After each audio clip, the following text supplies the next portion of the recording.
জুমার দিনে দুইটা সময় চলে গেল, সারা দিনে দুইটা সময় চলে গেল।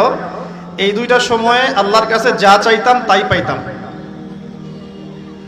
এটা কি জানেন? জুমার দিনে দুইটা সময় থাকে। এই সময় আপনি যে দোয়াই করবেন আল্লাহ কবুল করবেন ইনশাআল্লাহ, যদি আপনার আকীদার মধ্যে শিরক না থাকে, আমলে বেদাত না থাকে এবং রিজিকটা হালাল হয়। সময়টা হচ্ছে জুমার খুতবা, খতিব যে খুতবা দেওয়ার পরে নামাজ পড়ান না, খুতবার পরে নামাজ পড়ান।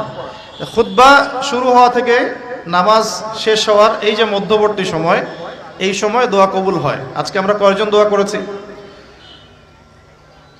ইমাম সাহেবরা, খতিব সাহেবরা দোয়া করেছেন খুতবায়।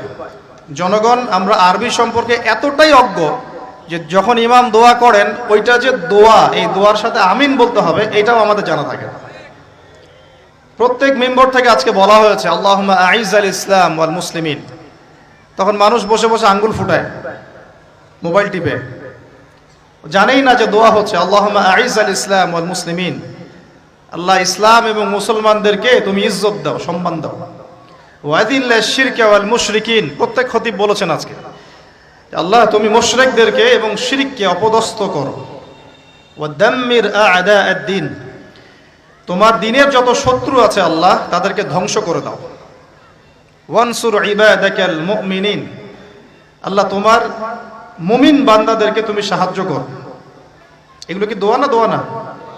ভাগ্য ভালো মসজিদ কমিটি আরবি জানে না, না হলে খতিব সাহেবের চাকরিও মনে হয় থাকতো না নাকি? ঠিক, আল্লাহ মাফ করুক আমাদেরকে। আমি যেটা বলতে চাচ্ছিলাম যে আমরা আরবি সম্পর্কে এতটাই দুর্বল এখন এই জেনারেশন, জুমার দিনের দোয়ার ওয়াক্তে আমরা আমিন পর্যন্ত বলি না। আরেকটা সময় জুমার দিনে আসরের ওয়াক্তের পর থেকে মাগরিব পর্যন্ত, আসরের ওয়াক্তের পর থেকে মাগরিব পর্যন্ত এই সময়টুকুর মধ্যে দোয়া কবুল হয়। আজকে কয়জন দোয়া করেছি?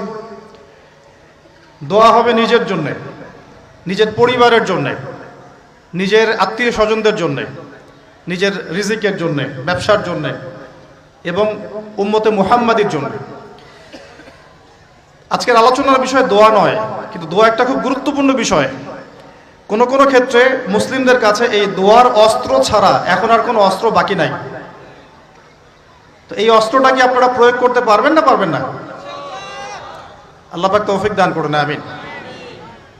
যখন মানুষের অস্ত্র ধরার সুযোগ থাকে না তখন তার অস্ত্রই হচ্ছে অস্ত্র। অস্ত্র কি মানে? চোখের পানি, এটাই আপনার অস্ত্র। ইমাম শাফিঈ রাহিমাহুল্লাহ বলতেন যে তাহাজ্জুদের ওয়াক্ত, মানে যখন শেষ রাত চলে আসে, তাহাজ্জুদের ওয়াক্তে যে দোয়াগুলো করা হয় এগুলো এমন এমন তীর বা এমন অস্ত্র যেটা কখনো ব্যর্থ হয় না। কে চিল্লাচিল্লি করছেন? পুরো আলোচনায় একবারও ঠিক বলার দরকার নাই, কারণ আপনি ঠিক বললেও যেটা ঠিক সেটা ঠিকই, আর যেটা আপনি ঠিক বলবেন না, কোরআন সুন্নাহ যদি ঠিক না বলে এটা ঠিক না। তো এই ঠিক বেঠিকের দরকার নাই। কারণ হচ্ছে আমরা যদি এই আয়োজনটা মসজিদে করতাম, আপনারা কি মসজিদে এরকম শোরগোল করতেন? কথা বুঝেন, যদি আমরা এই আয়োজনটা মসজিদের মধ্যে করতাম আপনারা কি মসজিদেও শোরগোল করতেন, হট্টগোল করতেন? যদি করতেন তাহলে সেটা হতো কিয়ামতের আলামত। কারণ নবী সাল্লাল্লাহু আলাইহি ওয়াসাল্লাম বলেছেন কিয়ামতের আগে আগে মসজিদগুলো হবে চাকচিক্যময় এবং মসজিদ থেকে হেদায়েত উঠে যাবে, মসজিদ থেকে হেদায়েত উঠে যাবে। এমন হাদিস এসেছে যে মানুষ জামাতে নামাজ পড়বে কিন্তু মুসল্লিদের মাঝে একজন প্রকৃত ইমানদার খুঁজে পাওয়া যাবে না। তা আপনাদের কি মনে হয় সেই যুগটা আসতে বাকি আছে অনেক? তো মসজিদে যদি শোরগোল হট্টগোল করা হয় এটা হচ্ছে একটা কিয়ামতের সাইন, যে কিয়ামতের আগে আগে মসজিদের শোরগোল হট্টগোল বেড়ে যাবে। আপনারা কি এটা চান? তো আমরা যদি এই আয়োজনটা মসজিদে করতাম আপনারা কি চিল্লাচিল্লি করতেন, হট্টগোল করতেন? মনে করেন এখন আমরা একটা মাঠেই বসে আছি, কিন্তু এই মাঠে কোরআন এবং সুন্নাহর কথা হচ্ছে, আমরা কি হট্টগোল করব, শোরগোল করব? আল্লাহ পাক আমাদের সবাইকে কোরআন এবং হাদিসের সামনে আত্মসমর্পণ করার তৌফিক দান করুন। আজকে 5 ওয়াক্ত নামাজ কারা কারা পড়েছেন হাত তোলেন দেখি। মাশাআল্লাহ, হাত নামান। আজকে সারাদিনে সূরা কাহাফ পড়েছেন কতজন? ঠিক আছে, অনেস্টির সাথেই বলেন। মাশাআল্লাহ। জুমার দিনে সূরা কাহাফ তিলাওয়াত করতে হয়, এটা কি আপনাদেরকে কেউ বলেছে না বলে নাই? এটা কি জানা আছে না জানা নাই? জানা আছে? আচ্ছা, কেন প্রত্যেক জুমায় সূরা কাহাফ তিলাওয়াত করতে হবে, কেন? নবী সাল্লাল্লাহু আলাইহি ওয়াসাল্লাম বলেছেন, একটু মনোযোগের সাথে শুনতে হবে আর মনোযোগটা ধরে রাখার চেষ্টা করেন। 1 ঘন্টা 1.5 ঘন্টার ব্যাপার। আর আমি জানি এটা এমন যুগ যে যুগে মানুষ 10 মিনিট মনোযোগ ধরে রাখতে পারে না। এর কারণ কি জানেন? এর কারণ হচ্ছে স্মার্টফোন। এর কারণ কি? যে যত বেশি স্মার্টফোনে এডিক্টেড, তার মনোযোগ ধরে রাখার ক্ষমতা তত কম। আমরা এখন মনোযোগ ধরে রাখতে পারি না, এটা একটা অন্যতম কারণ। তো প্রত্যেক জুমায় নবী সাল্লাল্লাহু আলাইহি ওয়াসাল্লাম সূরাতুল কাহাফ তেলাওয়াত করতে আমাদেরকে উৎসাহিত করছেন। এর পিছনের কারণ হচ্ছে নবী সাল্লাল্লাহু আলাইহি ওয়াসাল্লাম বলেছেন, সূরাতুল কাহাফ যে ব্যক্তি জুমার দিন তেলাওয়াত করবে, এক জুমা থেকে আরেক জুমা পর্যন্ত তার যে জীবন, এই যে হায়াতটা, আল্লাহ পাক এটাকে নূর বা আলো দিয়ে ভরে দিবেন। আলোর কেন দরকার হয়? আলোর দরকার হয় কেন? অন্ধকার থেকে নিজেকে বাঁচানো বা অন্ধকারে পথ দেখা, পথ খুঁজে পাওয়া, এই জন্য তো আলোর প্রয়োজন হয় নাকি?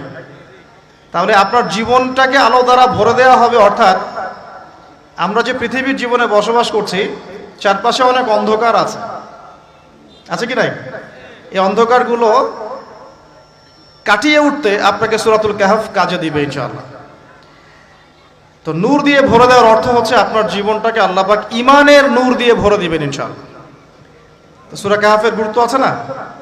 আচ্ছা, 2, নবী সাল্লাল্লাহু আলাইহি ওয়াসাল্লাম বলেছেন যে সূরাতুল কাহাফ যে ব্যক্তি জুমার দিনে পড়বে এবং এর কমপক্ষে প্রথম 10টা আয়াত মুখস্থ করবে, তার জীবদ্দশায় যদি মাসিহুদ দাজ্জাল বের হয়, এই দাজ্জাল সেই ব্যক্তির কোনো ক্ষতি করতে পারবে না। খুশি হন নাই? একটু বুঝাই আপনাকে যে এই পৃথিবীতে এখন যতগুলো সমস্যা আছে বা যতগুলো ফিতনা আছে, এগুলোকে যদি একত্রিত করি তবুও দাজ্জালের সমান হবে না। নবী সাল্লাল্লাহু আলাইহি ওয়াসাল্লাম বলেছেন, পৃথিবীতে আদম আলাইহিস সালামকে সৃষ্টি করার পর থেকে কিয়ামত পর্যন্ত মাসিহুদ দাজ্জালের মতো ভয়ঙ্কর কোনো ফিতনা আসে নাই, আসবেও না। আল্লাহর এমন কোনো নবী নেই যেই নবী তার কওমকে দাজ্জাল সম্পর্কে সতর্ক করেন নাই। এমনকি নূহ আলাইহিস সালাম পর্যন্ত তার কওমকে দাজ্জাল সম্পর্কে সতর্ক করেছেন। আর আমি মুহাম্মদ সাল্লাল্লাহু আলাইহি ওয়াসাল্লাম তোমাদেরকে একটা বাক্য বেশি বলছি যা অন্য নবীগণ বলেন নাই, সেটা হলো মাসিহুদ দাজ্জাল এক চোখে অন্ধ হবে, তোমাদের রব আল্লাহ তিনি অন্ধ নন। যে ব্যক্তি জুমার দিনে সূরা কাহাফ তেলাওয়াত করবে এবং সূরা কাহাফের প্রথম 10টা আয়াত কমপক্ষে মুখস্থ করে রাখবে, এর হক আদায় করবে, তার জীবদ্দশায় যদি দাজ্জাল বের হয়, দাজ্জাল তার কোনো ক্ষতি করতে পারবে না। পৃথিবীতে যত ফিতনা আর ফাসাদ এখন দেখছেন, শিরকের ফিতনা, বেহায়াপনা, বেপর্দা, রিবা বা সুদ, মাদক, দুর্নীতি, জুলুম, নির্যাতন, চুরি, ডাকাতি, যত কিছু, সব কিছুকে একত্রিত করলেও দাজ্জালের সমান হবে না। তাহলে আমরা কি এই ফিতনাগুলো থেকে বেঁচে থাকতে পারছি? আপনি কি পর্নোগ্রাফির ফিতনা থেকে মুক্ত? আপনি কি ইন্টারনেট জগতের এই নোংরামি ফিতনাগুলো থেকে মুক্ত? আমি কি মুক্ত? আমি নিজেও মুক্ত না। আপনার সামনে ভালো সাজারও আমার কোনো দরকার নাই। আমরা যারা ইন্টারনেটে ঢুকেছি একবার দুইবারও জীবনে কখনো, তারা কেউই চোখের পাপ থেকে বাঁচতে পারে নাই। তার ভালো সাজার তো প্রয়োজন নাই, আল্লাহর কাছে ইস্তেগফার করার দরকার, আল্লাহ মাফ করে দেন। তা আমরা কি এই যুগে ইন্টারনেটের এই নোংরামি বেহায়াপনাগুলো থেকে মুক্ত থাকতে পারছি? না। আমরা কি এই যুগের সুদভিত্তিক অর্থনীতি থেকে মুক্ত থাকতে পারছি? আমাদের যুব সমাজ কি এই যে টিকটক বলেন, পাবজি বলেন, ফ্রি ফায়ার বলেন, মাদক বলেন, কিশোর গ্যাং বলেন, এগুলোর ফিতনা থেকে তারা কি মুক্ত? আমাদের মেয়েরা কি ফেমিনিস্ট রেভলিউশনের ফিতনা থেকে মুক্ত? আমাদের মেয়েরা কি বেপরদামির ফিতনা থেকে মুক্ত? যুবক যুবতীরা কি হারাম অ্যাফেয়ার্সের ফিতনা থেকে মুক্ত? পরিবারগুলো কি পারিবারিক কলহ থেকে মুক্ত? আমাদের সন্তানরা কি ফিতনা থেকে মুক্ত?